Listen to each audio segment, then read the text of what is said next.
Hi, this is Ladana Drigo here interviewing Gabriel Christian and his wife Joan Christian. We want to just give you guys a little bit more than you've seen. They've got a lot of press exposure between the two of them and the Tots. So we wanted to give you a different angle on Gabriel Christian and Mrs. Joan Christian. So Gabriel, I just want to start off with you. I want you to introduce yourself and share something fun about your childhood in Dominica. Well, first of all, you should have started with her because, behind every great woman is a hopefully greater man. But, if you insist, but my wife is better spoken than me, so why don't you start with her? Okay, we're going to start with you. Same question. Okay, well, see that you insist. As she said, Joan Christian. I'm from Marigot, which is on the northern end of Dominica, and it's the countryside. And it's beautiful, which is where the airport is, where everybody has to come to first to go to Dominica to get to know the beautiful island. However, I went to school in Roseau at the Dominica Grammar School. And I remember the summers were always fun going home in the summertime because you got to do all the fun stuff in the summertime. And for me, I enjoy the outdoors. I love gardening. So when my older brothers would go, here they say the farm, we just say to the garden. And at that time, growing up, bananas was very popular at the time because we exported bananas to England at the time. And I remember the whole day production to get the bananas from the field to the trucks, to the boxing sheds, for them to box them and ship them off. So I was about 12, 13 at the time, but even before that it started. I remember before going to grammar school, I would go, in the summertime when school was out with them, to my job was maybe to carry like a basket or a empty bucket or something. Light work. But then as I got older, I was like, everybody's doing all this fun stuff. I want to be doing that too. So they said, okay, you want to carry bananas? I was like, yeah. There you go. Okay. Of course, they picked the smallest one to give to me. But, it's something that you relish because you understand, you actually see the product of taking the fruit from the soil. Yeah, you see it grow. Then you transport it physically to one location and then it gets shipped off somewhere else. And then in turn, somebody else eats it and you get the money. You get that appreciation too, though, because you worked and you actually saw the fruits of your labor. Exactly. I thought that was very important because my wife's a very hardworking person.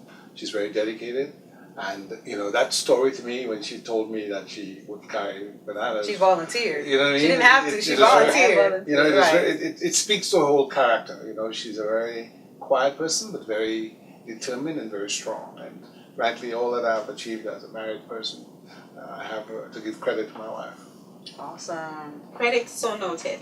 Yes, exactly.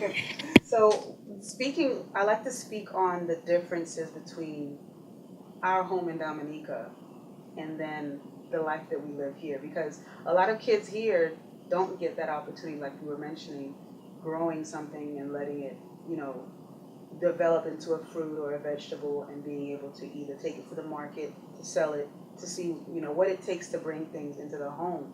So I just wanted to talk to you guys about, either one of you can answer, but I want you to comment on the difference, other than, the fruit, but the cultural difference. Well, if I may, honey, when we had our first child, Samora, we named her Dominique for Dominica. Her middle name is Dominique. And when she was about maybe 18 months, she started walking at 9 months. She was maybe 10 months, 11 months, 12 months. We have a door which has two, 8-foot long plates of glass where you can look through on the outside. And she was out there in front, on the inside, looking through the glass like a cave bird. And I remember feeling a great pang of sadness because I remember, being very small and we would run around, we'd be outside, and everybody knew whose children we were. You were that person's child. People would look out for you. Yeah. But here in the United States, you can't. If you let your child run out, Child Protective Services, yes, will come after you because it's a different society. It's a bigger society. There's a greater threat to the health and welfare of children. The issue of kidnapping and You know, those things didn't occur, you know, a very idyllic little island. Right. We could go to the river in the summer when we were little. And from 9 in the morning, Mommy, until sundown, usually for me. When the sun 4 started in the setting, that was your afternoon, cue. all day, as she said, until Yeah. your skin gets wrinkled. Yeah. And we had no parental guidance, right?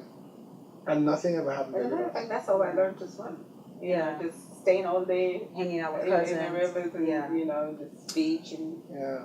Somebody just threw me in on the power in Roseau. Just threw me in. I'm so And then sorry. I, you know, I beat about and then I got, you know, Oh my I got up and I need to make this confession. They were building the new harbor in Foncolay, right out down from Goodwill. And I had started, I'm not sure, I may not have started high school, I just maybe started high school. And there's a very well-known Dominican conductor who will discover for the first time that I made this up, but he didn't know. I went into the river, the water, I dove in, and I began to pretend that I was drowning. Oh no. I was just playing around, Right. and that's Dr. Irvin Pascal, we call him IP. He dove in. I think Lennox Linton was there too. We all lived together in the same street, Didier Lane. And Lennox's younger brother, Reed Linton, who's in Canada, dove in, and they both held me and saved me. Now, when they held me, I felt so bad, you know, that they really believed it was true, Oh my God. that I just went limp, you know, like. And bottom line is, I really wasn't drowning. I was just making a joke, but they took it seriously, and so I must confess. Oh, okay. to We're that gonna right get now. some comments on this one. Right, right. Very well-known lawyer in the DC community, especially in the Caribbean community. I wanted to ask you, because in previous interviews, I don't think anyone's ever asked, what prompted you to become a lawyer? I never wanted to be a lawyer. I wanted to be a soldier like my father. Aww. And so my hero growing up was Winston Churchill. Okay. And because my father's hero from the war was Winston Churchill, because he was a commander-in-chief, he was the British Prime Minister during World War II. And so, you know, my father would talk at dinner time with things like, never in the field of human conflict was so much owed by so many to so few. And so the first week I started at the Dominica Grammar School in September of 1972. I was 11 years old. I joined the Cadet Corps. And the next week I met Francis Richards. Every Thursday at 1500 hours, which is 3 p.m. So school was from 8 a.m. to 1 p.m. We'd rush home, have lunch. After lunch, I would iron my clothes, polish my boots, and then get back to grammar school for parade at 3 p.m. And he taught me the rifle and the drill and others. You know, I never remember.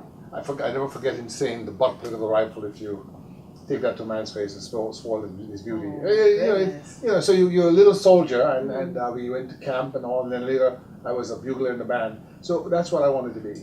And then during high school, I got into student government. We had the United Students Council, and I was a prefect. And people started saying, "Oh, you know, you speak very well. You know, you maybe should be a lawyer." But then I thought I'd be a historian. And then by sixth form, you know, which is equivalent to first year college year, I figured, okay, I'd be a lawyer, because then it allows me to help people in more effective ways. And that's what started the whole orientation. But initially, I just wanted to be a So you just soldier. decided to use all of your gifts. Well, you There can you say go. that. Because law is strategy, it's, Right, exactly. you know, diplomacy, it's history, it's a combination of talents, really. And Mrs. Christian, what prompted you to get into law?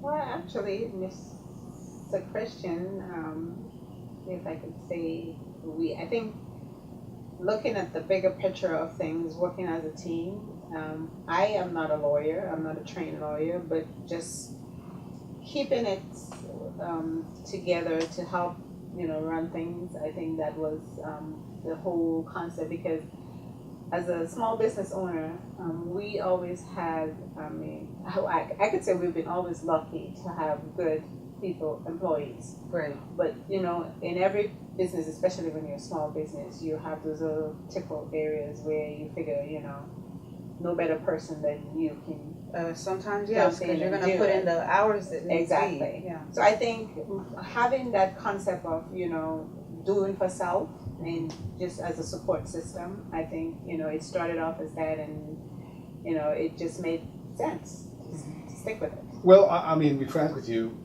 we had Farrington and Christian, Tom Farrington, who I'd worked with as a clerk. His junior partner, John Smallwood, had hired me in 1988, April 18th, my first year at Georgetown You're really good with Law dates. School, or Georgetown University Law Center. It's a 30-person majority white firm, and I worked there as a clerk, then became an associate, and then became his partner in 1993, and we bought this space here where we're sitting in 1995, and moved here in 1996 into Bowie, Maryland. And 1 year later, 1997, Thomas Alvin Farrington passed away suddenly of a heart attack. And we'd had our first child, Samora, and Miss Christian had been in nursing school. And, with that dramatic change, she just rallied and decided to come in and help with billing and help running the office. And one thing led to another, and before you know it, she's the office manager, and she's done a fine job. Awesome.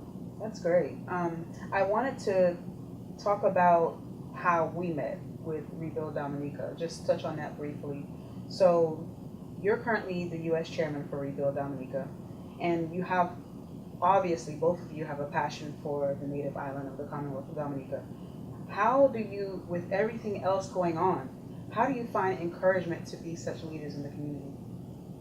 I find encouragement, number one, when you have a significant other or a husband who takes it upon himself to do everything he thinks he can fix or amend, and you can, knowing the person you are, you don't want to see the person fail or fall flat on their face or being criticized or talked about. And so you have no choice but to jump in and help. So it's a labor of love. It's sometimes like this. So some people say, things find you, you don't find it. And that's usually when it's destined. I'm guilty. They find me. Well, it's the 27th of August. I leave for work. Miss Christian hasn't gotten here yet. And I get here and I call home for some reason. And we have a house guest, Daphne Richards. She says, "Do you know Dominica is being flooded out?" And I said, "What? I didn't know that." And then I call, I think my brother, Dr. Christian, who's in Dominica, and he says, they've sent everybody home. The Rosa River is flooding. And then I started getting WhatsApp pictures and tape from Errol Emanuel, Yes. who was a student of mine at the grammar school, because I taught at the grammar school, and more about that later. Miss Christian went there when I taught there, and I think I called Miss Christian, and well, I found out that it was really bad, and I spoke to Reverend St. Clair Mitchell, who he pastors Evangel Assembly, which is a very prominent church in Temple Hills, and along with Pastor Bell from Dominica. They're both Dominican. And I said, we got to do something. And he sent a letter to the community saying, let's meet. And we met at this church on August 29th, which would have been the anniversary of Hurricane David. Wow. Yes. It would have been the 36th or so anniversary of Hurricane David.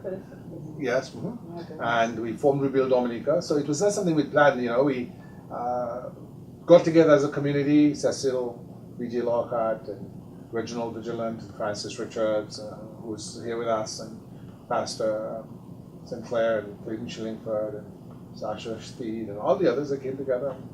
And here we are, we've raised funds, and of course later we met the indomitable Ladana Drigo, and that's how we met.